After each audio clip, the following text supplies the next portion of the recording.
Hello, welcome back to The Reading Mama. My name is Heather, and today I want to talk to you about my annual reading challenge that I created called the Perfect Pairings. And Perfect Pairings, I'm going to give you some examples using my book this month, my pair, and give you some examples of how you could work this out other ways using science fiction, science fiction and astronomy focus. Now, if you don't know what I'm talking about, you can go back to the original video. I'll link it below. But basically, I have these little handy dandy printouts that you can use, and there's two options. There's one which is this yellow one, and that is where you're going to read a fiction and a nonfiction. So you're going to pick a fiction book, a historical fiction book, and then you're going to read a nonfiction book about that same time period or something. Classic gets a little trickier, fantasy, some of those get a little trickier, but basically you're trying to pair a nonfiction with a fiction, and some of them are tricky, some of them are easy. Science fiction and historical fiction are the easy ones, in my opinion. The rest of them are kind of out there and difficult to pair.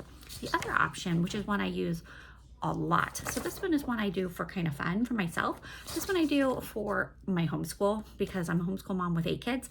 And that is, I pick one that is an adult level and then one that's a child level, or I pick a book that is like a YA level and then pick a middle grade and put them together. So like 2 different reading levels in that.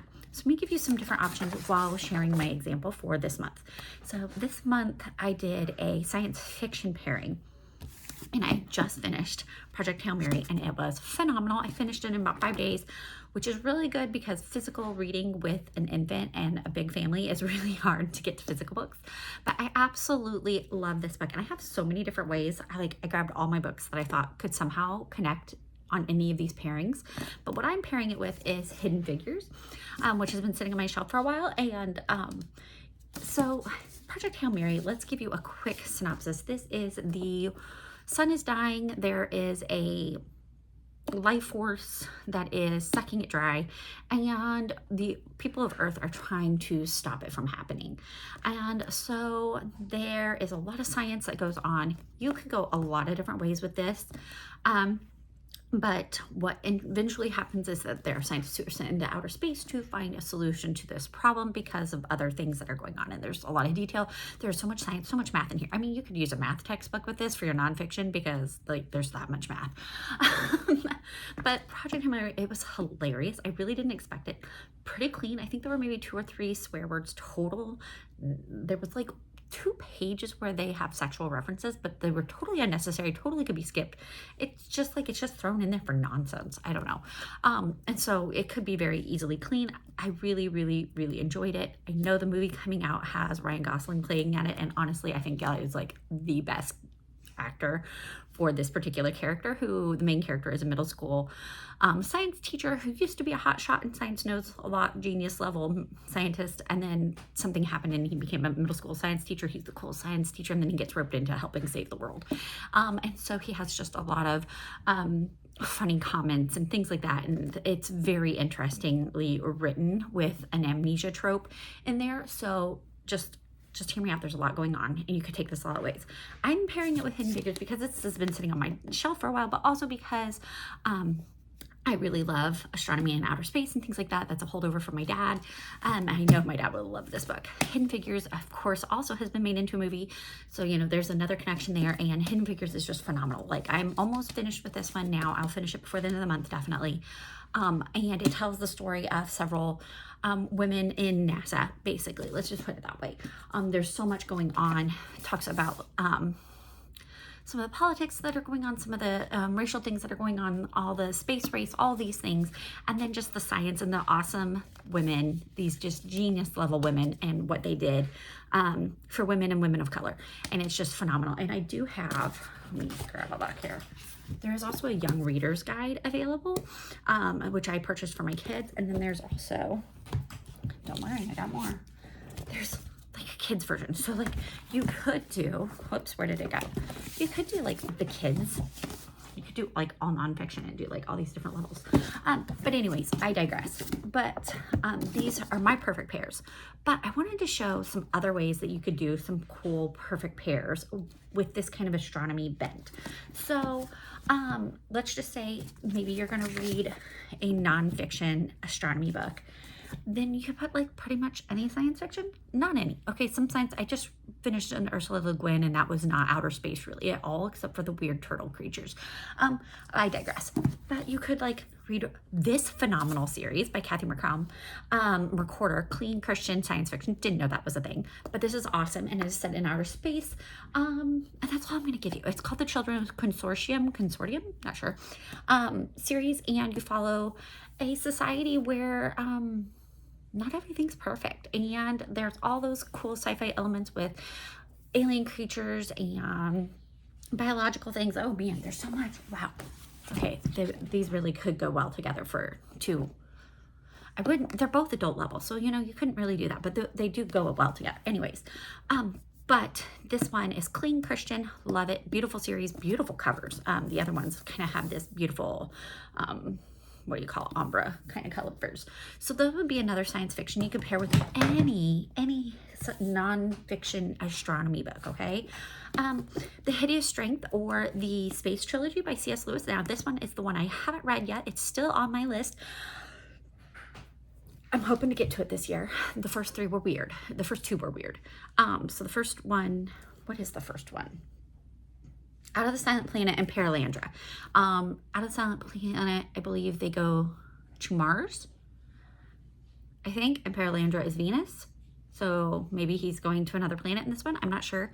And you follow a philologist, a linguist, somebody who studies languages, and he travels to the different planets and he learns a lot about the world. There's a lot of moral things which you would expect with C.S. Lewis and things like that. But that would be another great science fiction to go with any astronomy thing, because they're going to outer space. And then of course Dune, which I mean has also been made into a movie. Like you could do all movie ones. That could be a pair. Maybe I should do that next year. Anyways, but Dune would be a great one because you're on other planets and there's all kinds of things going on. Okay, so you can read any of those with Hidden Figures or any other kind of science nonfiction, like this really great one by Dr. Jason Lisle. This is a Christian perspective, Taking Back Astronomy. It's a short book. I really love it. This is perfect. These two would go well together. But this is a great short book written, this is an adult level, just a short book about it though. Some other nonfiction books that are astronomy-wise that I keep on hand. The Great Astronomers by Robert Ball gives you like a chapter per scientist. So I think it has, it's got a few illustrations in it, but not much. This is one I use for my kids, but as you can see, it goes through several different astronomers from Ptolemy down to Adams. So it's a little bit older set. Some biographies are always great. So we've got like Johannes Kepler, Galileo, and I have these in all these different ages. Okay, so biographies are a great way to get other ones. This is from an Institute for Christian Research, The Guide to the Universe, and this is a really beautiful illustrated Christian perspective of space, and I really appreciate how this is done. Institute for Christian Research is great because a lot of Christians kind of shy away from some of this stuff because reading this is there's nothing Christian here. Not like the science I don't agree with like 90% of it, but that's okay because I still had fun because I just embraced the fiction side of the science fiction, and so there you can do that and still have your Christian perspectives, or you can, you know, just go full on into other science and astronomy things. So we have all these guides that you can read about, right? Okay, so all that to say, those are some of my pairs. Whoops. And so like I said, what did I do? I did Project Hail Mary and Hidden Figures. Those are my pairs. But if you wanted to read Project Hail Mary and then you wanted to pair it with another nonfiction book, it has some other options. Maybe you're like, I wasn't really into the space thing. So you could go into evolution. Get a book about evolution. There's so much about evolution in that book. This one supports what I believe about evolution. So exploring the evidence for creation, reasons to believe the biblical account. Get one about evolution. Maybe you are more secular. Read a book about Darwin. Okay, do that. Another great book. This is called The Elements. This is one I use with my kids again, but it is so cool. So you open it up and it talks about the element and it tells you about the element. It shows you the element. You get all the information. This would be perfect because elements are a huge part of Project Hail Mary. Okay, like I could almost use this for a reference because man, there was so much There were so many. So yeah, you could definitely use this with it. And then a weird kind of nonfiction connection that you could use with Project Hail Mary. Like I said, you could use any of these books and compare them anyway. This was my sitting on my TBR, needed to read it, wanted to read it before the movie came out, even though I won't see the movie until it's out streaming because I don't go to theaters because I don't got that kind of money. But I read this, and so what was my nonfiction going to be? I said I wanted to read Hidden Figures because this is also sitting on my shelf. You know what you could read with this? This is going to be a weird tie. Just bear with me. Project Hail Mary and Unbroken. I know this sounds crazy because here we have a made-up middle school teacher in space, and here we have a military man stranded in the ocean. They go together. I'm not going to explain too much how they go together, but they do go together. And yeah, that's an interesting tie-in. I read this last year though, so but that's what you could do. So you're looking for those perfect pairs. That perfect pair, my perfect pair may not be your perfect pair, but you could do those. Now I could totally read this and then read a middle school sci-fi, middle grade or YA sci-fi space set one. I'm really struggling to find good YA and middle grade sci-fi. Ones that come to mind would be, and I'll try to pop pictures up here, but La Cuentista, very good end of the world kind of scenario would be similar. And they go to another planet and all of that. That would be a good tie-in. La Cuentista would be a great tie-in because they go to another planet. It's the end of the world. They're all trying to save things. There's a lot of things. There's a lot of climate stuff in here. So if you found like a climate type book, you could, it would be a big stretch, but like Spy School, their 13th one, I think, goes into climatology and things like that. Also, let's see here, not Ash Garden, that's the third one. Moon Garden is a middle grade set in space. They're on the moon, plants, all that kind of scenes, a lot of climatology stuff in that as well. So the Moon Garden series, you could totally do that if you wanted to do this with a middle grade series. If you have some middle grade or YA science fiction that is clean, pass it my way because I really would love to grow that genre and know more, especially if it's astronomy based. It doesn't have to be. So there's lots of options, but that is how perfect pairs work. So here is my science fiction and science nonfiction pair for this year. I will be sharing more of my pairs in my other videos. I'll just tell you right now because I don't have it with me. They're not physical books, or I do have one that's a physical book, but a kid's reading it.